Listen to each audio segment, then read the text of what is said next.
Hello viewers, welcome to बिजन mix. इस video में हम डिस्कस करने वाले हैं ABCD of the stock market, जो कि सीरीज की सेकंड वीडियो है। और आज जो लेटर डिस्कस करेंगे हम वो है लेटर बी। और लेटर बी से रिलेटेड 12 वर्ड्स जो हैं उनका मीनिंग क्या होता है सिंपल लैंग्वेज में समझने की कोशिश करेंगे। तो आज का हमारा फर्स्ट जो वर्ड है वो है बैलेंस शीट।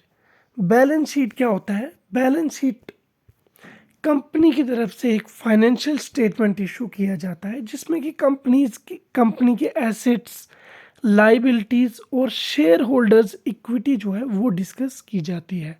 तो एसेट्स जो है हमने पिछले वीडियो में डिस्कस किया था जिसमें कि लेटर ए से रिलेटेड वर्ड्स थे। तो लाइबिलिटीज़ होगी कि कौन सी ऐसी कंपनी की चीज़ें हैं जिसकी वजह से कंपनी को खर्चा करना पड़ता है। एसेट हो गया कि कहाँ से कमाई आ रही है। और शेयर होल्डर इक्विटी होगी कि कितने शेयर जो है कंपनी ने खुद के पास रखे हुए हैं, कंपनी के प्रमोटर्स या ओनर्स के पास है, कितने शेयर उनने मार्केट में दे के रखे हैं। तो ये जो डिस्ट्रीब्यूशन ऑफ द शेयर होती है इसको कहते हैं शेयर होल्डर्स इक्विटी। नेक्स्ट हमारा वर्ड है बेयर मार्केट। तो जब भी कोई मार्केट या तो किसी जोन में जा रही होती है, अप डाउन, या फिर एक अप ट्रेंड में जा रही होती है और उसके बाद एक नया ट्रेंड शुरू हो जाता है और मार्केट नीचे आने लगती है, एक दिन 2 दिन ऐसे ऐसे करते हफ्ता 10 दिन हो जाते हैं और मार्केट जो है नीचे ही आ रही होती है। ऐसी सिचुएशन को जो है बेयर मार्केट कहा जाता है, जिसमें कि 20%, 10%, 30% या इससे ज़्यादा भी मार्केट जो है टूट सकती है। नेक्स्ट हमारा आ गया बिड प्राइस। तो आस्क प्राइस हमने ए वाली वीडियो में किया था और बिड प्राइस जो है इस वीडियो में समझेंगे। बट आस्क प्राइस और बिड प्राइस इतने रिलेटेड है कि इनको दोनों को एक साथ ही समझना अच्छा रहता है। तो अब आस्क प्राइस क्या हो गया? अगर किसी सेलर को अपना शेयर बेचना है तो वो उस शेयर की एक कीमत लगाता है कि इससे कम में मैं नहीं बेचूंगा, तो उस प्राइस को कहते हैं आस्क प्राइस। और बायर जिसको ये शेयर खरीदना है वो भी एक प्राइस बोलता है कि इससे ज़्यादा में मैं नहीं खरीदूंगा। तो जो बिड प्राइस हो गया जो बायर प्राइस ऑफर कर रहा होता है, और आस्क प्राइस हो गया जो सेलर प्राइस मांग रहा होता है। और बिड प्राइस जो होता है वो ऑलवेज कम होता है आस्क प्राइस से, क्योंकि कोई भी अगर खरीदना चाहेगा वो कम प्राइस में खरीदना चाहेगा और कोई भी बेचना चाहेगा वो ज़्यादा प्राइस में बेचना चाहेगा। नेक्स्ट आ गया ब्लू चिप्स। तो ये लेज के वो ब्लू कलर वाली पैकिंग वाले चिप्स नहीं है। ब्लू चिप्स ऐसे स्टॉक्स को कहा जाता है जिस भी कंपनी की परफॉर्मेंस जो है बहुत अच्छी होती है, वेल रिकॉग्नाइज्ड कंपनी होती है। और अगर उनकी 10 साल की या 20 साल की परफॉर्मेंस देखी तो बहुत अच्छी होती है और मोस्ट ऑफ द पीपल जो है उस कंपनी का नाम सुने होते हैं या उस कंपनी को जानते होते हैं।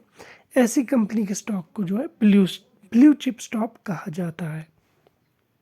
नेक्स्ट हमारा आ गया बोनस शेयर। तो टाइम टाइम पे बहुत सारी कंपनीज हैं जो कि अपने शेयर होल्डर्स को, जो काफ़ी टाइम से शेयर को होल्ड किए होते हैं, उनको बोनस शेयर इशू करते हैं। ये शेयर 1:1 में भी इशू होता है, 1:2 भी इशू होता है और 2:1 भी।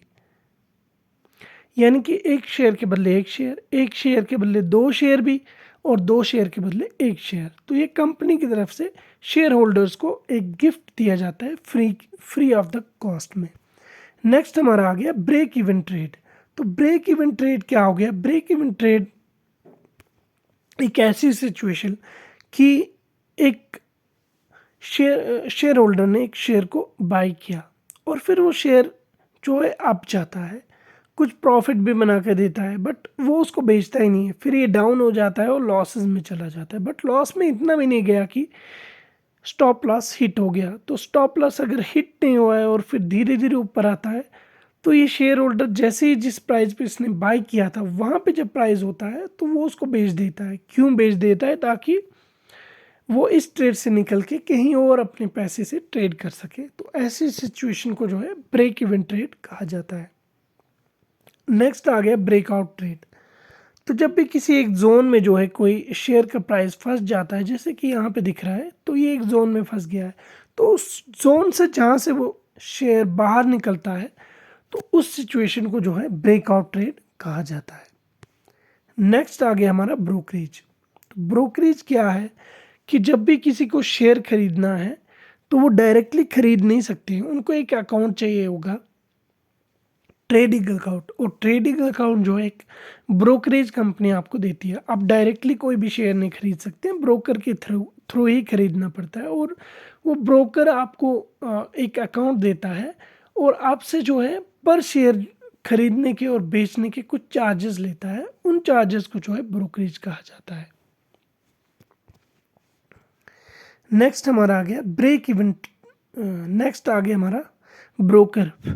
तो जीरोधा, अपस्टॉक्स, इन कंपनीज के अपने नाम सुनेंगे, angel one grow, ICICI securities, ये सारे जितनी भी कंपनीज हैं ये ब्रोकर कंपनीज हैं। कुछ इनमें से जो है वो एक और चीज़ जान लेते हैं कि ये ब्रोकर दो टाइप के होते हैं। एक तो होते हैं फुल टाइम ब्रोकर, दूसरे होते हैं डिस्काउंट ब्रोकर।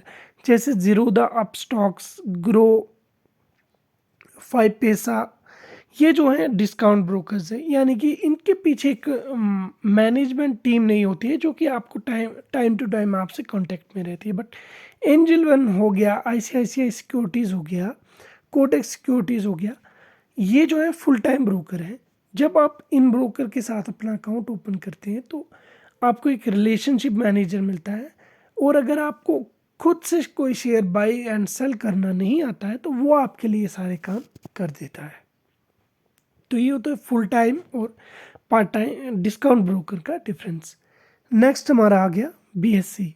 तो बॉम्बे स्टॉक एक्सचेंज ना कि इंडिया का बल्कि एशिया का ओल्डेस्ट स्टॉक एक्सचेंज है और ये एक प्राइवेट स्टॉक एक्सचेंज है। जैसे दूसरा है इसके मुकाबले में एनएससी, बट एनएससी जो है वो है गवर्नमेंट ओन्ड स्टॉक एक्सचेंज और बॉम्बे स्टॉक एक्सचेंज जो है ये है प्राइवेट स्टॉक एक्सचेंज। बट इसको भी सेबी रेगुलेट कर सकती है और जितना सेफ एनएससी है उतना सेफ बीएससी भी है।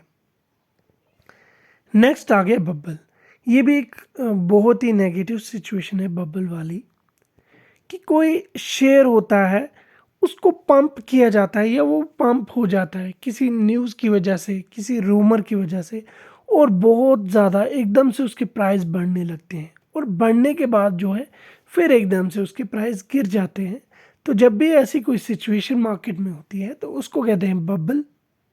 और something like happen with the Adani shares, बहुत ज़्यादा बढ़ गए थे और फिर एकदम से बहुत ज़्यादा गिर भी गए।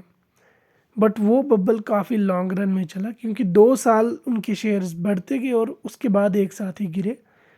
तो ये बबल ऐसा भी हो सकता है कि महीने में ही शेयर बढ़ गया और फिर 4-5 दिन में ही गिर के नीचे आ गया। नेक्स्ट है बुल मार्केट।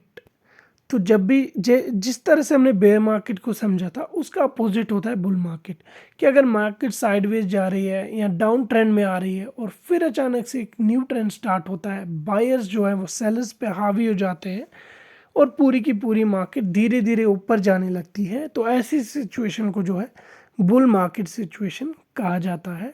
ये था हमारा आज का last word. Thank you so much for being with बिज एंड मिक्स।